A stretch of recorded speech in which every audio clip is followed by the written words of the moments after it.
Fala galera, beleza? Sejam todos bem-vindos a mais um vídeo nesse canal. Para quem não me conhece, meu nome é Eduardo Feres, sou técnico de enfermagem há quase 20 anos, opero no resgate rodoviário da região onde eu moro e hoje venho com um vídeo para vocês trazendo as 3 fases no APH, desde a hora da chegada na base, a hora de acionamento e na hora do atendimento. Vamos curtir essas 3 fases e vem comigo pro vídeo.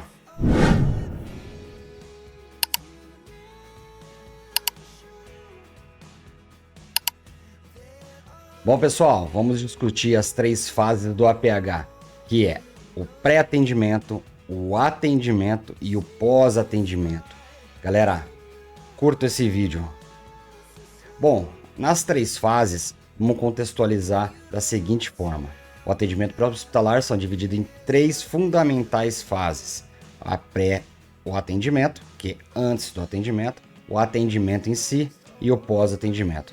Cada uma dessas etapas tem um papel essencial na assistência à vítima que deve ser conduzida com base nos princípios éticos, como autonomia, beneficência e não maleficência e justiça. Galera, isso é muito importante, galera. Muito importante ter em mente esses princípios éticos, tá? De autonomia, de beneficência, de não maleficência e justiça. Nós vamos falar mais deles no próximo vídeo, onde nós vamos entrar em princípios e preferências. Nós vamos tocar bem nesse assunto aí, que é uma ferida que a gente precisa ter bem em mente essa questão aqui, certo? O objetivo do profissional do APH é sempre oferecer o melhor atendimento possível, garantindo a segurança e o bem-estar desse doente. Galera, isso não é nem de se discutir. Nós temos que fazer o melhor para esse doente que nós estamos atendendo. Não é o mais bonito, é o melhor, correto? Vamos lá. No pré-atendimento é um momento crítico, muitas das vezes negligenciado. Nós já vamos discutir isso daí já. Ele engloba todo o período em que o profissional não está diretamente envolvido em um atendimento, mas está preparando para ele. Essa fase envolve capacitação, treinamento contínuo, revisão de protocolos e verificação de equipamentos e prontidão operacional. Galera, o que quer dizer essa questão? Quando nós chegarmos na base, nós temos todo um processo a seguir. Nós temos a passagem de plantão, colega do dia, colega da noite, passa o plantão para nós, com as intercorrências no plantão, se está faltando alguma coisa na viatura, ou se de repente a própria viatura, o veículo está com algum problema, certo? A partir daí, nós vamos fazer o nosso checklist minucioso. Vamos tratar da enfermagem, tá? Auxiliar, o técnico, que agora o auxiliar está adentrando na nossa concessão, tá? Mas ele faz parte do nosso processo atual. A enfermagem tem um processo crucial na avaliação da parte de dentro da cabine da viatura, de dentro do salão da viatura, onde tem todos os equipamentos de salvamento para esse doente, certo? Então você tem que chegar no plantão, fazer a avaliação das maletas se estão lacradas, quais os numerais que estão lá colocados, que estão identificados para a gente colocar também na nossa planilha de checklist. Saber se a sua régua está toda composta por todos os itens de aspiração e de oferta de oxigênio. Saber também se estão na validade, galera. Isso não tem nem como discutir, gente, é obrigação nossa. São 12 horas lá e muitas vezes a gente fica praticamente 12 horas a pronto uso do serviço. Porém, nós temos tempo para estar pegando essa questão e trabalhando nela, certo? Conferindo oxigênio, quanto tempo eu tenho de O2. Eu tenho vídeo falando aqui, galera. Tenho vídeo falando como calcular o tempo de oxigênio que você tem disponível na sua viatura, tá certo? Vou deixar o link na descrição para vocês. Saber se a sua prancha está completa, se os tirantes estão alocados no lugar devido, onde é o lugar certo, ou se está colocado nas alças de pega de mão, onde não tem como você colocar um tirante ali, sendo que vai prejudicar na hora de você carregar esse doente, tá? E mais pessoas, se for um obeso, precisa de mais gente, de mais mãos para estar ajudando a gente, para a gente também não sobrecarregar também o nosso corpo, a nossa coluna. correto? Ver os materiais debaixo do banco, debaixo daquele banco que nós temos da viatura, onde nós temos os CADs, onde nós temos o cinto-aranha, onde nós temos uma parte do material de atendimento a múltiplas vítimas, onde nós temos também os headblocks, lateralizador de cabeça, né, que é o headblock, e muitas vezes também temos o apoio de cabeça também lá, porque não consegue deixar junto com a prancha nos gavetões. Correto, galera? Então, o checklist tem que ser minucioso, certo? Por quê? Porque na hora que você precisar do equipamento, ele tem que estar à disposição, certo? Vamos seguindo. Também seguindo nessa mesma linha de checklist, o condutor socorrista também tem que fazer o mesmo. Checar o motobomba, fazer o pré-aquecimento do motobomba, para que se precisar durante as 12 horas de plantão, na hora que você dá a ignição nele, e pegar de primeira, senão você vai ficar pedalando, que a gente fala, na corda ali, e muitas vezes pode até danificar essa corda e você ficar sem o motobomba para o atendimento, certo? Fazer aquela inspeção visual de toda a viatura, como de praxe, e muitas das vezes, galera, nós ficamos com um gap de tempo ali, que a gente pode descansar, que a gente pode conversar fiado, que é o que mais acontece, infelizmente, que é uma das coisas que é lamentável, ficar 12 horas só conversando merda, desculpa o palavreado, galera, sendo que você pode estar utilizando esse tempo ocioso para estar se capacitando, porque na hora que você tiver o atendimento lá, o doente, ele vai contar com que o seu conhecimento para estar fazendo o melhor para ele. Não é só vestir o macacãozinho e postar aquela foto marota no Facebook ou no Instagram, que é o cara que é o operador socorrista da casa do caralho. Não, galera. Temos que nos aprimorar. Temos que estar atento a tudo que está acontecendo. E lembrando dos protocolos institucionais, viu? Tem uma pastinha lá no baú, lá, uma pastinha inclusive que é dessa largura. Muitas das vezes, das viaturas que eu operei, era azul com o símbolo da nossa empresa em cima. Vai lá, pega os POPs lá, começa a dar uma olhada nos POPs, vê lá o protocolo de pranchamento, vê o protocolo de atendimento ao politraumatizado, do TCE, de vômitos, de cefaleia, tem vários tipos de patologias que podem ocorrer conosco na rodovia e que lá tá para nos orientar. E se caso você achar que está desatualizado, cobre o seu gestor. Peça para atualizar, porque nós temos hoje um livro-texto riquíssimo que não é protocolo, galera. Não é protocolo, tá? Infelizmente, não é um protocolo.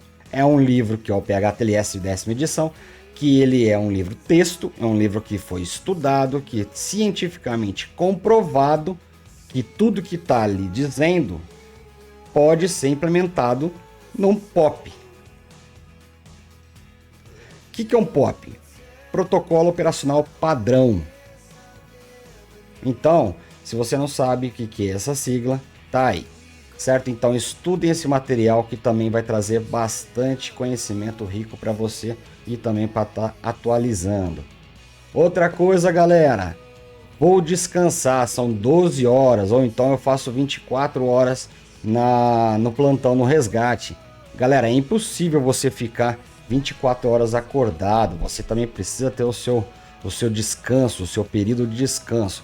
Porém, não é retirando o macacão, deixando o macacão abaixado, não é você andando sem bota pelo recinto da base, porque tudo isso influencia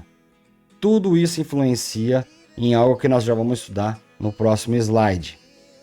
Correto, pessoal? Então, fique sempre atento, fique sempre em prontidão. Vai descansar? Você consegue vestir o seu macacão com agilidade? Fique de olho nas necessidades fisiológicas do seu corpo. Estou com vontade de ir no banheiro urinar? Vai no banheiro. Porque se chamar, não vai dar tempo de você ir se aliviar, entende? Para depois dar início no atendimento. Isso você vai prejudicar o seu doente. E muitas das vezes os doentes que estão traumatizados na rodovia, tempo é sobrevida para eles. Certo? Vamos seguindo. O profissional deve buscar aprimoramento por meio de leitura, cursos, treinamentos práticos, simulações entre equipe. Muito bacana essa questão. Simule com o seu colega. Ah, mas o meu colega não quer saber. E tem muito disso, galera. Tem muito disso. A galera, infelizmente, está desanimada devido à questão financeira, devido à questão... Enfim, não vou tocar no mérito agora. Porém, você se prontificou em estar em estar trabalhando com resgate em rodovia, galera, tem que fazer por merecer, galera. Se tá ruim pra você, vai lá, galera. Ô fulano, tchau. Você também pode demitir a sua empresa.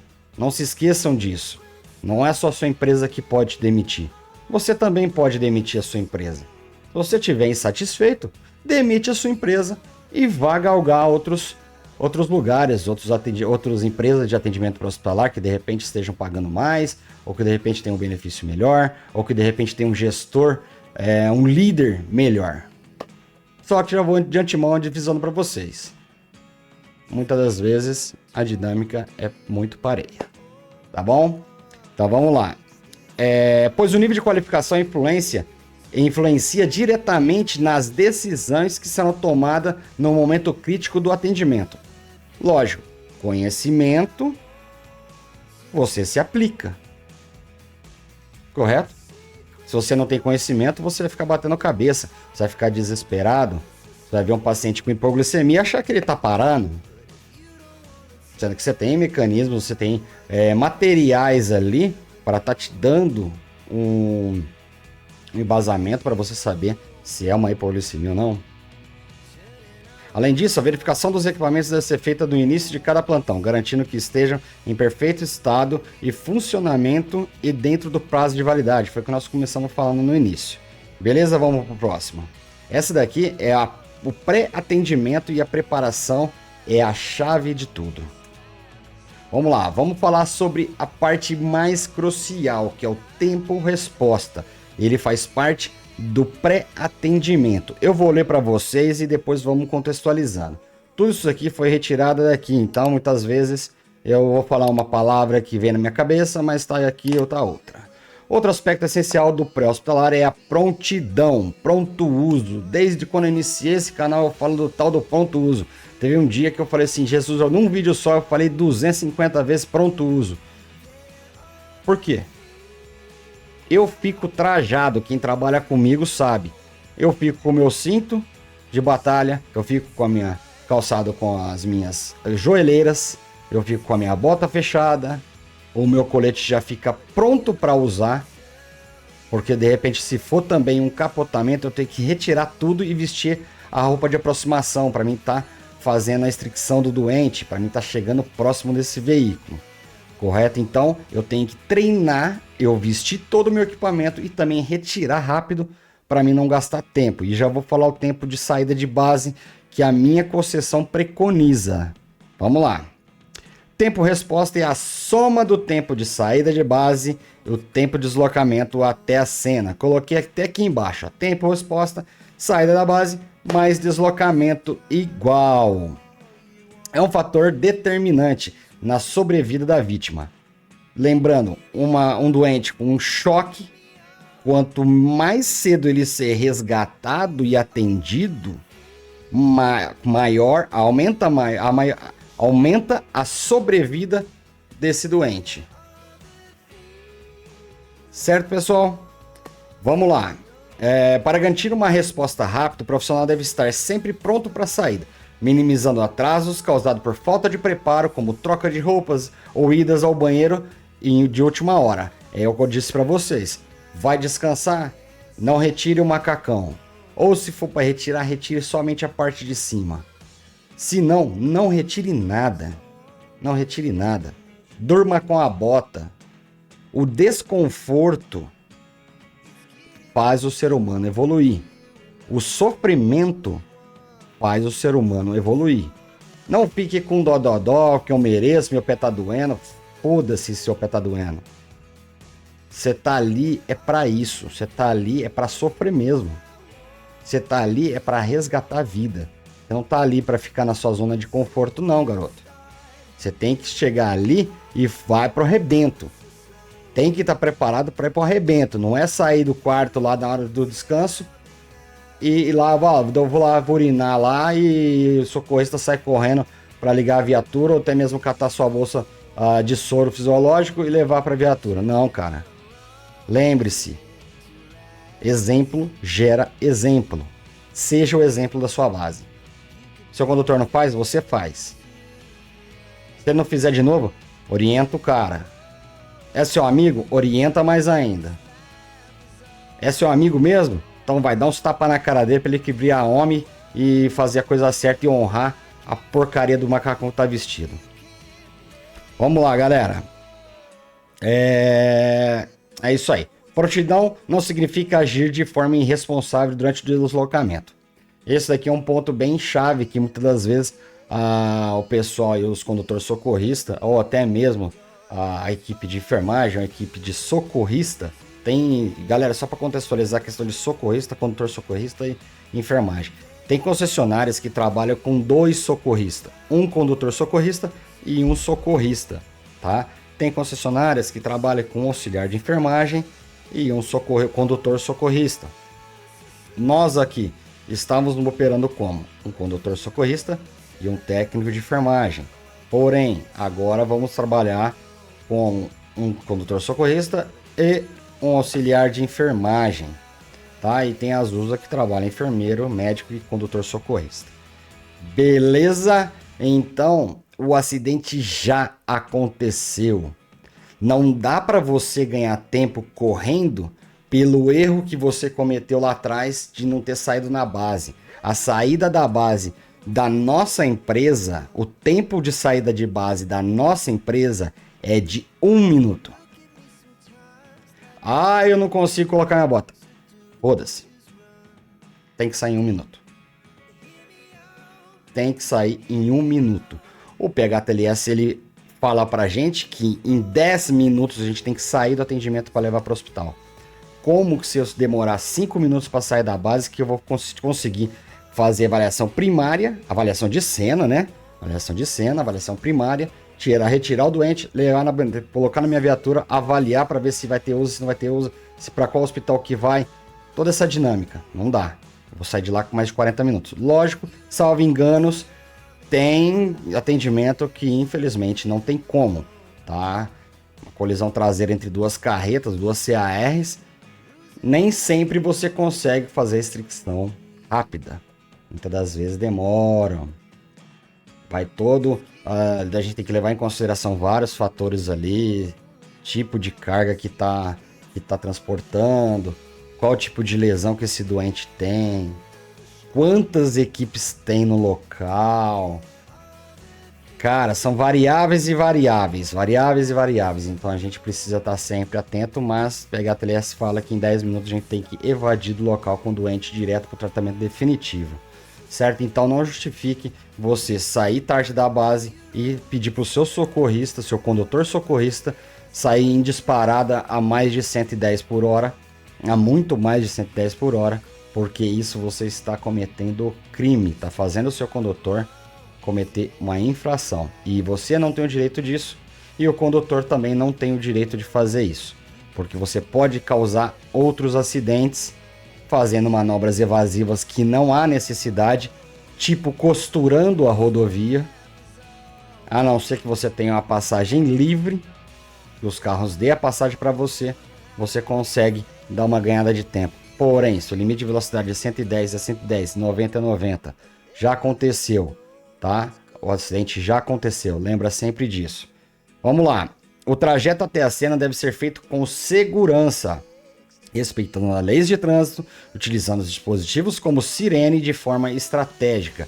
Vou lançar também mais um vídeo mais para frente sobre tipos de sirene, quando usar, inclusive vai ser shorts, não vai ser vídeo longo, tá galera? Vai ser nos shorts, tá? Então fique ligado nos shorts aí que acredito aí que nas próximas semanas eu tenha lançado esse vídeo, que é de suma importância, galera, você saber quando usar cada tipo de sirene. Se você não sabe, nós temos vários tipos de sirene sonora dentro da nossa viatura, correto?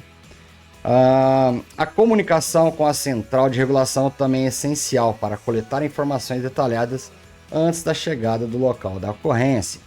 O CCO, galera, o comando, a central, eles de repente podem te passar um panorama mais amplo sobre o acidente. Porém, você chegando no atendimento, você já vai ter um panorama na cena. A cena por visão de para-brisa. Já consegue ter um panorama de tudo que está acontecendo. Se de repente tem vítima ejetada, tem vítima ao solo em faixa de rolamento, o veículo está atravessado, está bloqueando rodovia, não está, quais faixas que estão comprometidas. Entende, galera? Então tem várias... na cena ali você já consegue ver bastante coisa. E inclusive, galera, é de muita importância de você e seu parceiro, vocês já ir trocando uma ideia. Já tá tirando um briefing ali, saiu da base, já vai conversando. Porque normalmente passa muito superficial, muito genérico. Ah, é um acidente. Um acidente do quê? Um capotamento? É um tombamento? É uma colisão traseira, lateral, dianteira? Enfim. Questione seu CCO. Se só tem mais informações do tipo do acidente, saiba qual que é o QTH, qual que é o KM que tá. Ah, tá no 55, tá no 69, tá no 83, tá no 99. Se tiver no 99, como que eu vou fazer? Quais suportes eu tenho? Se eu tiver na Alpha 7, quais suportes eu tenho ali? Eu tenho a 23 km, eu tenho Santa Casa de Araraquara, tenho acho que mais uns 10, acho que 10, 12, é bem próximo ali. Tenho Boa Esperança do Sul, que tem uma Santa Casa que tá ficando, ó, teteia, que dá para atender bastante coisa. Saiba onde você está. E já vai trocando ideia com o seu canga. Vai conversando com ele e vai mostrando para ele, falar, ó, tem umas ideias aqui. De repente a gente pode seguir por esse caminho. Se não tiver sinalizado, vai eu e você para sinalização. Após isso aí nós vamos para cá e para dentro. Aí nós vamos para arrebento. Aí nós vamos para dentro do carro, a gente vai para dentro da caminhonete, dentro do caminhão. Lógico, fazendo primeiro a varredura 360 no veículo, estabilizando mesmo, vendo se tem bateria ligada, se tem combustível saindo do carro, se tem odores de combustível em volta do atendimento. Isso daí é tudo segurança de cena. Então vamos lá, galera, sem mais delongas, tempo resposta, saída da base, mais o deslocamento. Galera, para nós aqui da concessão, da nossa concessão onde a gente opera aqui na região de Ribeirão Preto, a concessionária ela preconiza 10 minutos, tá? Independente do trecho, tá? Porque normalmente cada viatura tem cerca aí de 100, 110 km de cobertura. Então nós temos 10 minutos para estar deslocando de um ponto A para o ponto B, tanto com relação ao norte e sul, quanto leste a oeste. Nós temos esses 10 minutos aí. Porém, a gente sempre põe na cabeça que a gente tem que chegar com menos. Se eu tenho um para sair, eu quero chegar com 3,5. Se o atendimento é 5 km, eu quero chegar com 1 minuto lá. No máximo 2 minutos da hora de chamada. Para mim já conseguir aumentar a sobrevida desse cara. Vamos lá. O atendimento é uma ação direta no cuidado da vítima. A fase do atendimento já começa na chegada de cena, onde realiza a avaliação no ambiente. Já fui falando, já o slide está aqui. A avaliação do ambiente e uma análise preliminar da vítima, tá? Você consegue ter uma avaliação já na visão do para-brisa. Ou de repente não tem, tá tudo embarcado os doentes e eu não consigo, mas você vai chegar próximo, você vai fazer aquela avaliação 360 e já vai abordá-los em seguida. Essa observação inicial permite identificar o número de vítimas, níveis de consciência e possíveis riscos antes de iniciar a abordagem direta. Inclusive, essa daqui é a hora que nós vamos reportar ao nosso comando, ao nosso CCO, a nossa central de regulação via rádio, quantas vítimas são e qual que foi a cinemática do trauma, tá? Durante o atendimento são seguidos protocolos como exame primário, secundário e tratamento de lesões fatais, tipo controle de hemorragias, abertura de vias aéreas, dentre outros. Além disso, é necessário definir a melhor estratégia de transporte da vítima, decidindo se será transportado sobre veículo terrestre básico ou avançado, aeromédico ou outras alternativas. Tem locais que tem ambulância, que tem helicóptero, que são as asas fixas e dentre outros tipos de viatura, tá bom, galera? E sempre em conjunto com a central de regulação. Tá? Uns vídeos para trás eu falei muito na questão da USA interceptar o suporte básico em casos extremos, caso de uma PCR, ou de repente caso de um TCE grave, caso de uma hemorragia extrasanguinante já contida, onde o doente precisa ali de uma intervenção avançada, da básica ser interceptada pela USA. Tá, galera? Isso é de grande avalia ali, pensamento crítico. Nós vamos abordar a questão do pensamento crítico no próximo vídeo, tá? Mas já vão pesquisando aí, galera. Estude, vejam o que é um pensamento crítico, tá? Trazendo direto para o APH, trazendo direto para a área da saúde. Você pode aplicar em toda a sua vida o pensamento crítico. Aplicar em todas as áreas. Transferência do ambiente para hospitalar. Ambiente hospitalar faz parte do atendimento final, tá? Finalização do atendimento, tá? Deve ser feito de forma segura, organizada. Para isso, os profissionais devem fornecer informações claras à equipe receptora. Tem um protocolo que se chama Artemis, tá? Onde nós vamos estar... até peço para vocês, procurem na internet esse protocolo Artemis, tá? Artemis. Eu vou colocar também na descrição aqui o site de onde ele é, de onde está postado ele, tá? Que envolve, na passagem de plantão, você vai fornecer idade, o tempo do evento, quanto tempo que ocorreu esse acidente, qual foi o mecanismo do trauma desse doente, lesões que esse doente está, intervenções realizadas e tratamentos, tá? Também é importante passar isso, sinais vitais e a evolução durante o transporte, como ele se comportou da cena até o tratamento definitivo. E nisso, galera, pode ser também que a equipe do tratamento definitivo, que do pronto-socorro, da sala vermelha, muitas das vezes precisem da sua ajuda, tá?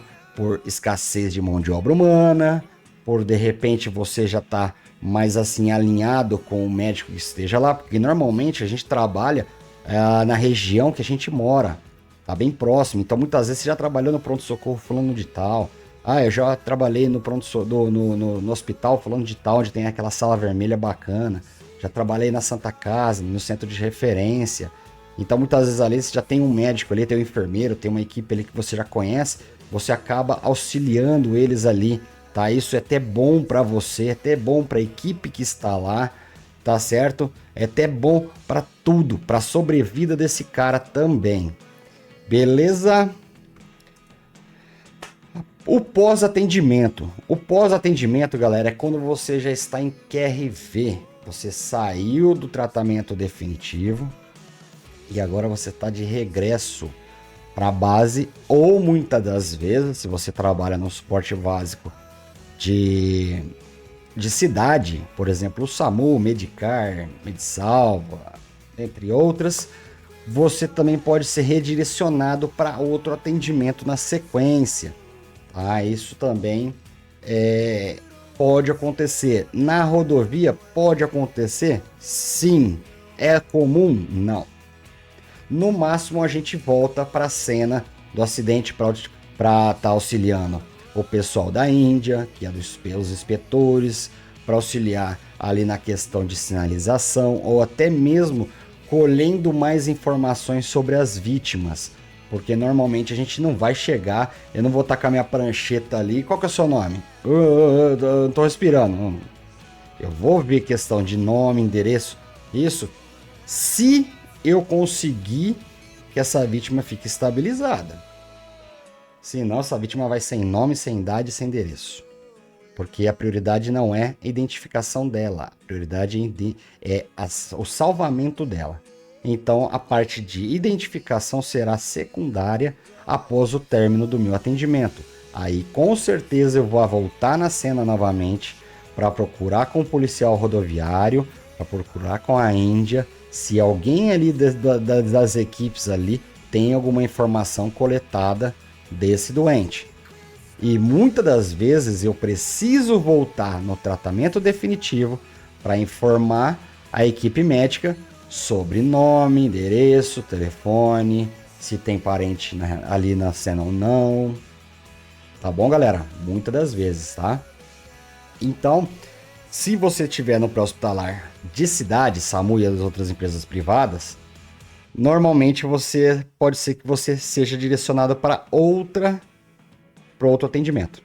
Porém, vamos falar nos dois cenários. Se eu tivesse no SAMU, como muitas vezes eu já estive e tive que sair para outros atendimentos na sequência, ou até mesmo em outras emergências. Uma vez eu levei uma parada no hospital, cheguei no hospital, passei o caso, meu rádio tocou uma segunda parada em uma casa de repouso bem próxima ali do pronto-socorro de onde eu estava.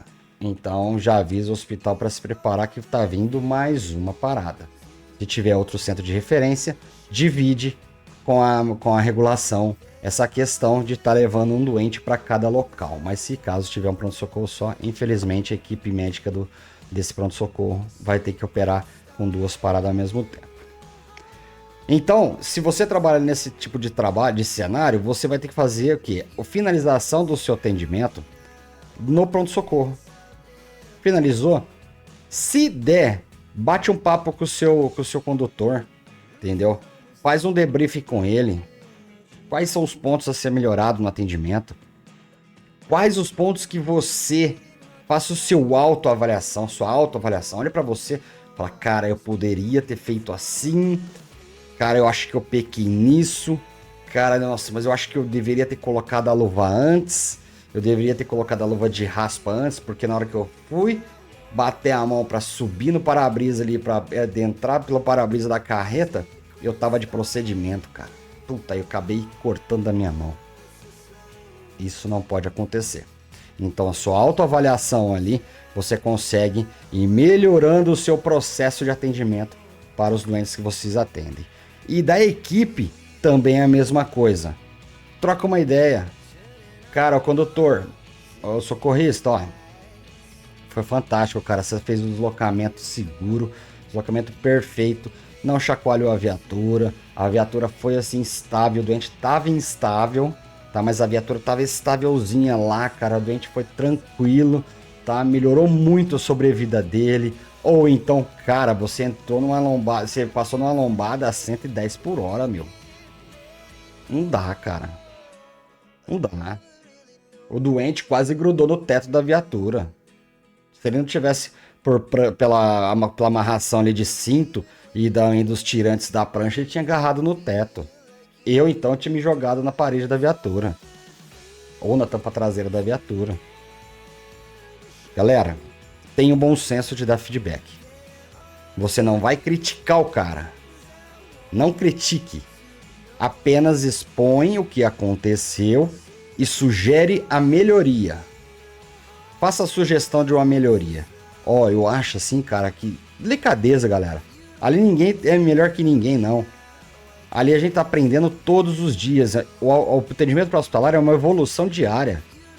Por isso que a gente bate sempre na tecla de ter que estar estudando, tem que estar vendo o vídeo aula. Assiste os canais do YouTube, tem vários caras fantásticos que falam sobre atendimento pré-hospitalar, sobre atendimento intra-hospitalar, sobre as emergências médicas, emergências traumáticas.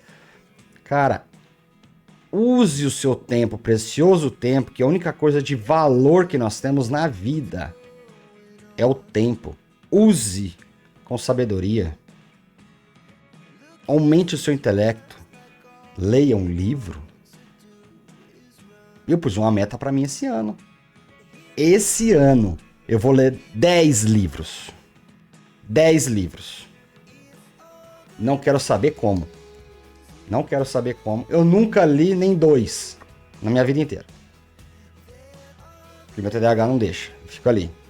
Ah, eu volto e vou de volta pro livro. Ah, esse ano é uma meta. Meta e objetivo. 10 livros no ano. Um já tá zerando. Tem acho que mais 4 ou 5 páginas. 0 já tá chegando próximo agora, na próxima semana. já é o segundo e vamos para as cabeças, cara. Eu quero melhorar a minha inteligência cognitiva. Eu quero melhorar meu modo de pensar. Eu quero evoluir como pessoa. E todo mundo deve ser feito isso também. Beleza? Vamos lá. Falamos sobre o auto-debriefing, tá? Que é reflexão individual sobre o próprio desempenho, identificando os pontos a serem aprimorados. O debriefing em equipe, que é a discussão entre colegas. Aquele feedback maroto ali na parceria. Não é apontando o dedo, não é cutucando ferida. Não é. Tenha a sua inteligência emocional aguçada. Beleza? Sem mais sobre isso. O debriefing transdisciplinar. Isso aqui é bacana, galera. Isso aqui, por exemplo, já teve vezes de eu pegar atendimento com 3 alfas ao mesmo tempo. Era tão grave o acidente que eles vieram 2 alfas me ajudar. E nisso daí, no final das contas, acabamos levando 3 doentes para um centro especializado de grande porte, onde poderia acomodar esses 3 doentes. E logo a usa junto. Era 4 vítimas, se não me engano. E chegamos nesse centro lá, nós ficamos 1h30. Por quê?